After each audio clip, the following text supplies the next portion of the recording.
Saya cakap dia, Bu, bukan I minta bidadari tu Allah nak bagi. Kalau I masuk syurga akan ada banyak bidadari. So dia masam lagi. Saya cakap dia, Bu, yang saya cakap dengan dia, dia tahu tak, bidadari yang Allah bagi dalam syurga kepada lelaki-lelaki yang masuk syurga, kalau tengok surah Al-Waqiah, bidadari tu tak pernah diusir. Maksudnya dia lahir, dia dilahirkan, orang tak pernah sentuh dia. Saya cakap,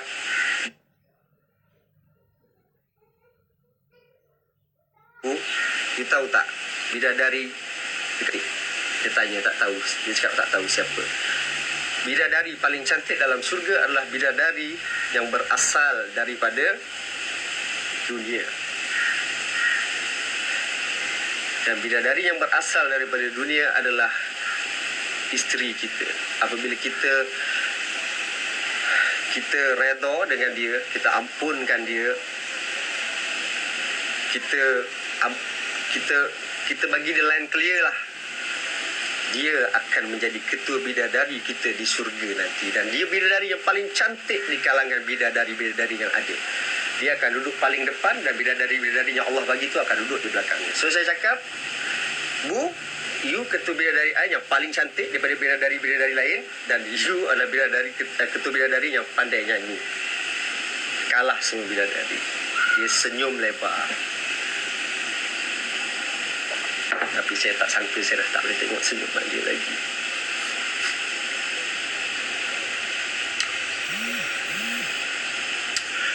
Allahu Akbar.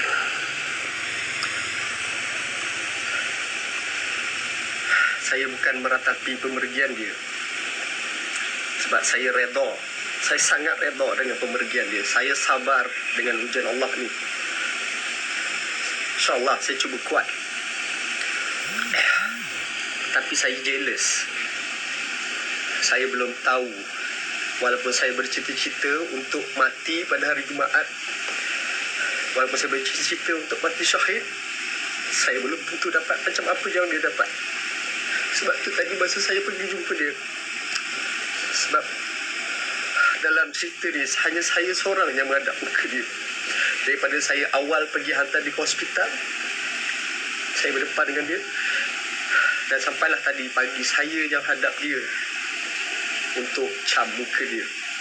Muka dia bersih, muka dia berseri, sebab dia akan jadi ketua bidadari saya.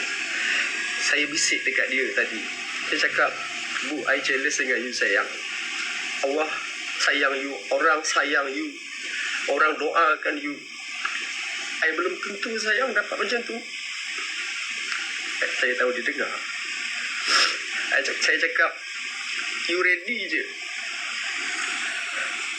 Bila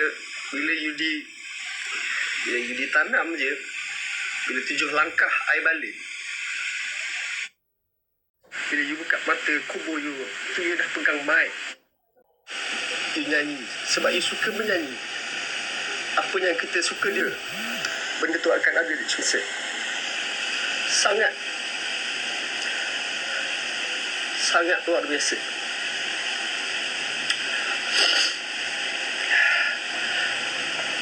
Allah.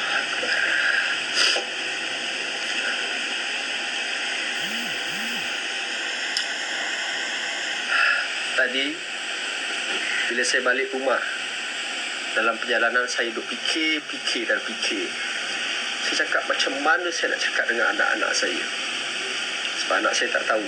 Sebab masa mak dia pergi, anak saya baru tidur. Sebab pada pukul 2 pagi doktor buat video call dan kita orang dapat bercakap, walaupun rumah saya koma masa tu, rumah saya tak sedar pun. Semua dapat bercakap. Lepas tu budak nak tidur.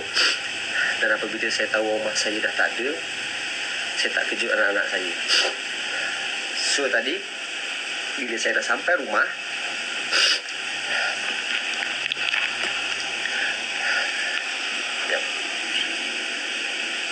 bila saya sampai rumah, saya cekalkan hati saya untuk tak nak cakap dulu. Saya masuk je pintu, Saya saja nak elakkan anak saya. Saya terus naik tangga, tapi tak sempat. Anak saya, Talita yang nombor 2, terus tanya saya, "Daddy, dah dapat ke gambar Ayash?" Macam kena sentap jantung saya. Saya cakap, "Belum. Daddy nak kena mandi dulu pasal Daddy daripada luar." So, saya mandi. Dalam mandi, saya mandi lama sangat hari ni. Sebab saya ada satu habit. Isteri saya takkan mandi selagi saya tak mandikan dia. So, bila saya tengok bilik air, saya jadi macam saya bercakap sendiri. Saya cakap, "Bu, saya mandi lama. Saya mandi sangat lama." Sebab saya fikir sekali macam mana saya nak cakap dengan anak saya. Yang tak tahu lagi ibunya dah tak ada. Lepas saya makan, dan depan saya tu dekat ruang tamu, TV terbuka, tajuk dia Siti Sarah sudah tiada, macam itulah. So, anak saya yang nombor 1, Yuwais, yang muka macam ibu dia tu tanya, "Daddy, betul ke ni? Ibu dah tak ada." So, saya cakap, "Mai sini, Daddy nak cakap sesuatu." Saya panggil tiga tu, saya cakap depan orang. Saya cakap yang selama ni, yang berhari-hari selepas solat fardu, dia cakap apa, "Jom kita buat solat hajat." Kenapa kita nak buat solat hajat? Sebab kita kena doakan ibu balik. Kenapa ibu kena balik? Sebab ibu tak sihat, ibu ke hospital.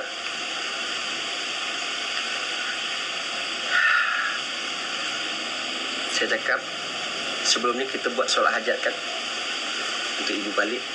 Cakap, tapi sekarang ni, Yuwais, Talita, Matin, ibu dah takkan balik rumah kita. Semua diam. Ada yang faham, ada yang tak faham. Yang tak faham mungkin anak saya Matin 6 tahun. Tapi dia nangis. Dia nangis teresak-esak yang teruk. Sebab dia antara yang paling rindu dengan ibu dia. Sebab dia sangat manja dengan ibu dia.